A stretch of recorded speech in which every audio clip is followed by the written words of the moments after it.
I can remember the day that my best friend got diagnosed with cancer.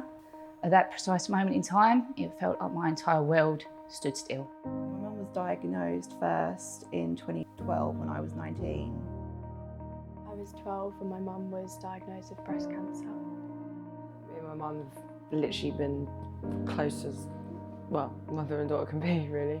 As like an 11-year-old kid, you kind of just heard of cancer and just think that it's like the worst possible thing in the world.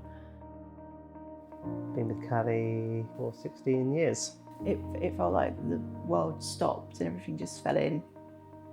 We were living life to the full.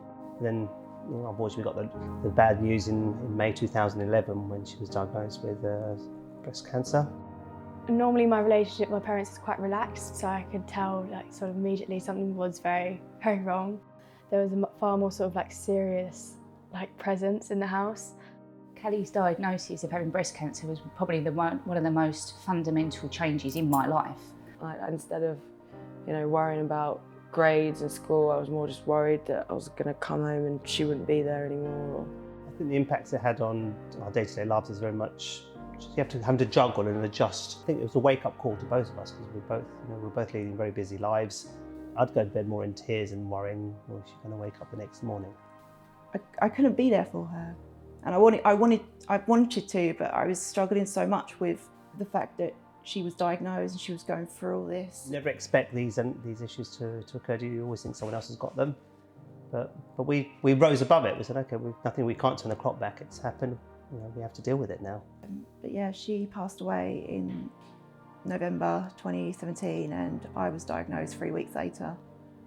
I think probably this is one of the most isolating experiences that someone could actually go through. The surgeon said to me, "I'm sorry, it's cancer." And I just looked him in the eye and said, "Well, what are we going to do about it?"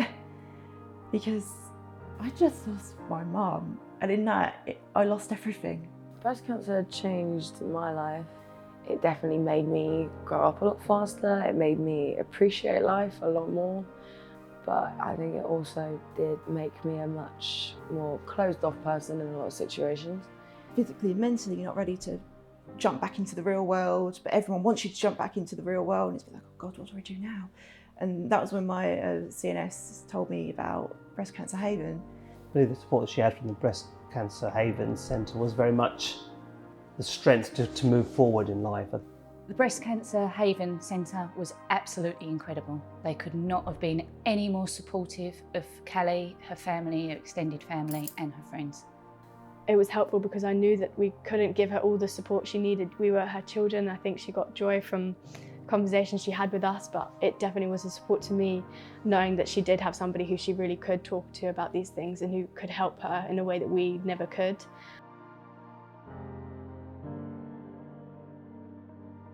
It was very comforting to know that there were people that did understand her situation, did know what she was going through, did know the support that she needed that our family couldn't give her. It was an incredible place for her, and I know that I truly believe, I don't think she would have come out quite the other side as well as she has if she hadn't have had that support.